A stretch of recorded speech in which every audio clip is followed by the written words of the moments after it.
രാവിലെ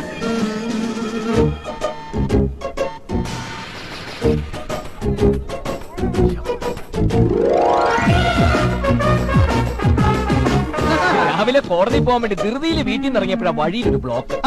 ഞാൻ വിചാരിച്ചിട്ട് വല്ല ആക്സിഡന്റ് ആയിരിക്കും. അപ്പോഴാണ് ആരോ പറഞ്ഞത് പോലീസ് ചെക്കിംഗ് ആണെന്ന്. നോക്കിയപ്പോ സാറ്. പിന്നെ ഞാൻ വിചാരിച്ചു മാസം അവസാനം ആവുമ്പോഴാണല്ലോ സാറിവക പരിപാടി. ഡ്രൈവിംഗ് ലൈസൻസ്, വാഹന നികുതി അടച്ച രസീത്, ഇൻഷുറൻസ് പേപ്പർ, എവരിതിങ് ഓക്കെ. എത്രയും പെട്ടെന്ന് നോക്കി ഒഴിവാക്കി തന്ന വലിയ ഉപകാരം. 11 മണിക്ക് കോടതിയിൽ എത്താനുള്ള ലൈസൻസ് എടുക്കടാ. ഓ ലൈസൻസ് എടുക്കടാ. അതല്ലേ ഇപ്പൊ തന്നത്? എപ്പോ തന്നു? എന്തോ എന്താ? ഓ അങ്ങനെ. ഓ ഇപ്പൊ ഇങ്ങനെയാ. സാറേ, ഇത് വക്കാലത്ത് നാരായണൻകുട്ടിയാ. അയാളോട് നിയമം പറഞ്ഞാലേ സാറിന് ഉത്തരം മുട്ടിപ്പോവും. ഇവൻ നിയമം പറഞ്ഞോണ്ടിരുന്നോട്ടാ. അതിന് ആക്ഷൻ എടുക്കാനുള്ള അധികാരം ഇരിക്കുക. ഇവനെ ജീപ്പിലേക്ക് എടുക്കറ, ഇവനെ സ്കൂട്ടർ സ്റ്റേഷനിലേക്ക് എടുക്കറ. സർക്കിൾ ഇൻസ്പെക്ടർ ചന്ദ്രൻ സാർ, ഒരു നാരായണൻകുട്ടിയുടെ വഴിമുടക്കുന്നതിന് എന്തിനാണ് ഇത്രയും പാവങ്ങളിട്ട് വട്ടം ചുറ്റിക്കുന്നത്? ഒരു പൊതുജന സേവകനായ സാറിപ്പോ ഫലത്തിൽ ഒരു പൊതുജന ശത്രുവായിട്ട് മാറിക്കൊണ്ടിരിക്കുക. പിന്നെ ഈ ജനങ്ങൾ എന്നോടൊപ്പം ഉള്ള കാലം വരെ എനിക്ക് വക്കാലത്ത് നാരായണൻകുട്ടിനെ വെറുതെ വിട്ടില്ലെങ്കിൽ എന്ത്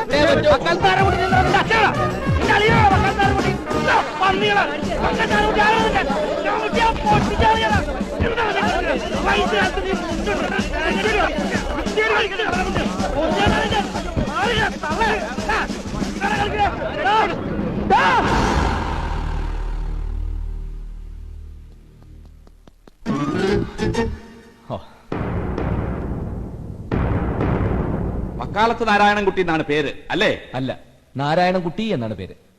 വിദ്യുച്ഛക്തി വകുപ്പ് മന്ത്രി ശശിധരക്കുറുപ്പ് മകൾ കാർത്തികയെ പ്രായപൂർത്തിയാകുന്നതിന് മുമ്പ് വിവാഹം കഴിച്ചു കൊടുത്തു എന്നാണല്ലോ നിങ്ങളുടെ ആരോപണം. അത് മാത്രമല്ല, ഞാൻ മന്ത്രിക്കെതിരെ കേസ് ഫയൽ ചെയ്തപ്പോൾ പ്രായപൂർത്തിയാകാത്ത മകളുടെ സ്കൂൾ സർട്ടിഫിക്കറ്റിലെ ജനനത്തീയതി തിരുത്തി ബഹുമാനപ്പെട്ട കോടതി മുമ്പാകെ ഹാജരാക്കി കള്ളത്തെളിവ് നൽകിയ വകയിൽ ഇന്ത്യൻ ശിക്ഷാ നിയമം വകുപ്പ് 191 പ്രകാരമുള്ള കുറ്റവും ചെയ്തിരിക്കുന്നു. ശൈശവ വിവാഹ നിരോധന നിയമം ലംഘിച്ചു എന്ന് വ്യക്തമായിട്ട് അറിയാവുന്ന ആളാണ് മന്ത്രി. പരമാവധി ശിക്ഷ 3 മാസം വെറും തടവും പിഴയും. പക്ഷേ കോടതി ശിക്ഷിക്കുമെന്ന് ഉറപ്പുള്ളത് കൊണ്ട് ശിക്ഷയിൽ നിന്നും രക്ഷപ്പെടുന്നതിന് വേണ്ടി കളവായ വിവരങ്ങൾ കോടതിക്ക് നൽകി എന്നുള്ളത് മറ്റൊരു കുറ്റം. IPC സെക്ഷൻ 201 പ്രകാരം കോടതിക്ക് പരമാവധി 7 വർഷം വരെ ശിക്ഷിക്കാം. ഇനിയിപ്പോ തിരുത്തിയ സർട്ടിഫിക്കറ്റ് ശരിയാണെന്ന് തന്നെ ഇരിക്കട്ടെ.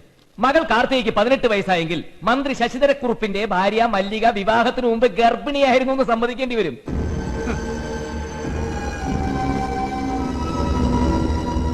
രേഖയനുസരിച്ച് മന്ത്രിക്ക് ഇപ്പൊ 53 വയസ്സ്. കല്യാണം നടന്നത് 36ാമത്തെ വയസ്സിൽ. യുവർ ഓണർ, മന്ത്രി ശശിധരക്കുറുപ്പിന്റെ കല്യാണക്കുറി ഞാനിവിടെ ഹാജരാക്കുന്നു. ഇപ്പോ മന്ത്രി നിരാകരിച്ച് കാർത്തിക തന്റെ മകളെ അല്ല എന്ന് വരുത്തി തീർക്കുവോ എന്നുള്ളതാണ് എന്റെ പേടി. വക്കാലത്ത് നാരായണൻകുട്ടി വിദ്യുച്ഛക്തി മന്ത്രി ശശിധരക്കുറുപ്പിനെതിരെ ഫയൽ ചെയ്ത പ്രമാദമായ കേസിൽ മന്ത്രി കുറ്റക്കാരനാണെന്ന് കോടതി വിധിച്ചു.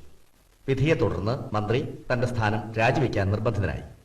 നിയമം ഒരായുധമാക്കി മനുഷ്യാവകാശ ലംഘനത്തിനെതിരെ വളരെ പ്രാക്ടിക്കലായി കോടതി വഴി പടപൊരുതുന്ന അദ്ദേഹത്തെ നമുക്കിന്ന് കന്നഡയിലൂടെ പരിചയപ്പെടാം. പാലക്കാട് ജില്ലയിലെ വാണിയംകുളം ഗ്രാമം.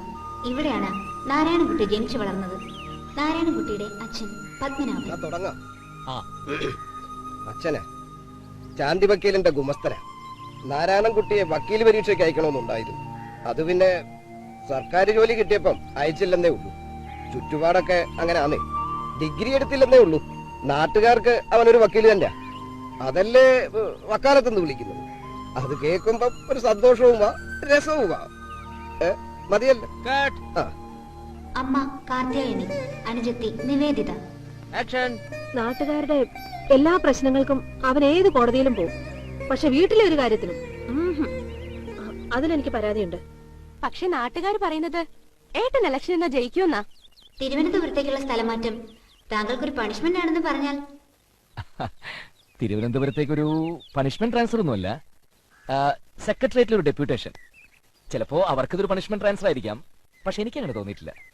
ഈ രോഗി ഇച്ഛിച്ചതും പാല് വൈദ്യം കൽപ്പിച്ചതും പാല് എന്ന് പറഞ്ഞ പോലെ അനന്തപത്മനാഭന്റെ നാടല്ലേ. പാൽക്കടലിൽ കിടന്നുകൊണ്ട് അനന്തപത്മനാഭൻ നീട്ടിയൊരു വിളിയ വക്കാലത്ത് നാരായണൻകുട്ടിയെ ഇന്ന്. വിളി കേൾക്കാതിരിക്കാൻ പറ്റുമോ? ചിലപ്പോ അസുരന്മാർക്കെതിരെ കേസ് കൊടുക്കാനാവും.